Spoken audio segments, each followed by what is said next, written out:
Hello everyone, welcome back to the workshop. So in this video we are going to discuss, does a ringing anvil really indicate the quality of an anvil? So I hope you'll enjoy this video and you'll stick around. So it's a common knowledge in the blacksmithing world that a ringing anvil, if you will, is the best kind of anvil to have because, again, a ringing anvil indicates a quality anvil or a high carbon steel anvil or an anvil that, again, that has hardness to it, and so therefore it's a good quality anvil to pick up. But this, unfortunately, is a bit of a fallacy because not always is that the case. Here we kind of have a sort of a contradiction in several ways to that theory. We have an anvil here. I believe it's a good anvil for what it is, but it's very much a beginner anvil to get started on. Can you do professional quality work off this? You most certainly can, but it's a good entry-level anvil. So it pulls a few punches though, unfortunately. So that means the casting wasn't so good. This is a cast steel anvil, and so it's not a forged steel anvil. So there's some differences when it comes to this. Okay, there's some difficulties, some things that you're going to have to work around. It has a small hardy hole. It has a normal sized Pritchell hole, but it's got a very small hardy hole that is an uncommon size. It's about 5/8 of an inch square for the shank. So it's a fairly small anvil, made for small tooling, and you could do jewelry and smaller projects on it. But anyways, nonetheless, let's get into the ringing portion of the anvil. Right now, this anvil, it's soft. You can dent it with a hammer blow.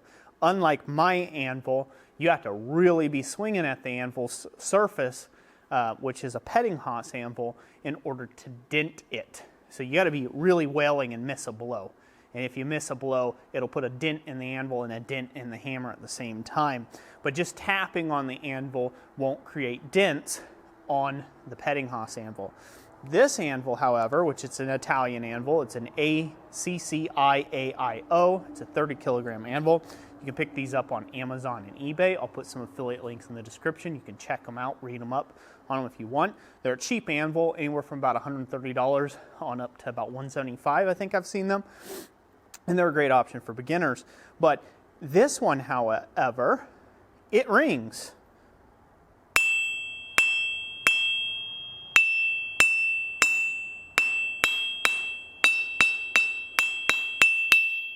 Quite loud it rings, okay? But it's a soft anvil, so that doesn't necessarily indicate hardness at this stage, all right? The next thing about this anvil, even though it's a soft anvil, the rebound. A lot of people go into the rebound, all right? And so they'll have a ball bearing, kind of like what I've got here, and they will bounce it on the anvil. Man, well that was a dud. It didn't do a whole lot. See here, see if I can bounce it again. You say, well, that doesn't have a lot of rebound. And you would be right. It doesn't have a lot of rebound. And the reason why it doesn't have a lot of rebound or a bunch of jump back is because it's a small anvil. There's not enough mass in the anvil to propel the kinetic energy back into the ball bearing. So it absorbs some of that kinetic energy more so than what a larger anvil would. So the ball bearing test is not necessarily a good test for a quality anvil as well. Some of these things got brought upon because you used to check if you had a forge welded up anvil, a build up anvil, you could test whether the face of the anvil was fully set or welded by dropping a ball bearing on the face. If you dropped a ball bearing on the face and it just thud and laid there, that means the faceplate absorbed the energy that came off that impact and it wasn't able to propel the ball bearing back up. That means your weld wasn't set. But that's kind of where that came from, to the best of my knowledge. The ringing of the anvil does indicate things like a bell. A bell is pretty hard. A good heat-treated anvil will ring quite a bit. My anvil, Olga, 465 pounds, rings like a bell if it's not sitting on the stand. Because I found where my anvil's harmonics or coming from. So that is the real reason. Boom, pow, woohoo! If you made it to this point of the video, there's the clincher. The real reason that anvils ring is from a multiples of reasons. It's not just the hardness, it's not just the mass of the anvil, it's not just whether there's a hollow spot or not, it is the harmonics of the anvil. So it's a kind of a culmination of things. So to say that an anvil that rings is a good anvil, an anvil that doesn't ring is a bad anvil, is a bad association, especially if you're just getting started. So what then, Roy? What should we look for? You should look for an anvil that will do the work that you need it to do. That is a good anvil. Some people just starting out, you really don't know if you're going to like the blacksmithing thing, but you want to give it a go. A Harbor Freight anvil is going to be perfect for you.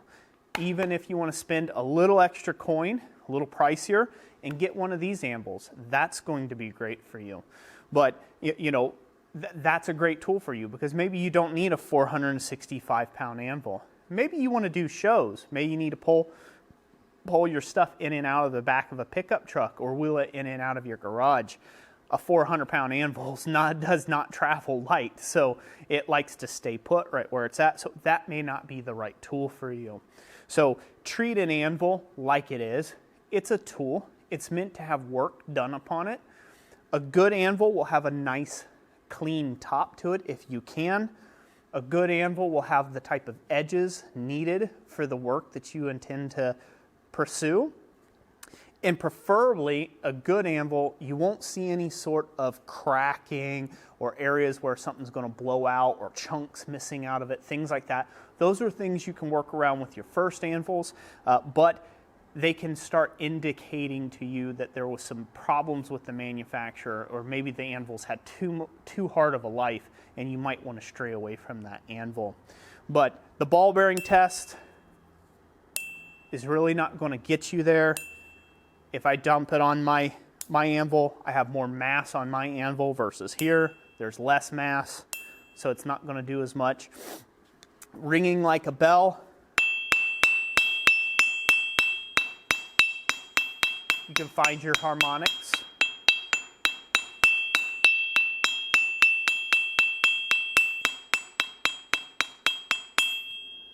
So you can find your harmonics and stop it from ringing like a bell. In this particular anvil's harmonics is all resonating in the square horn. Not so much on the round horn. The round horn helps, but the square horn deadens out that anvil.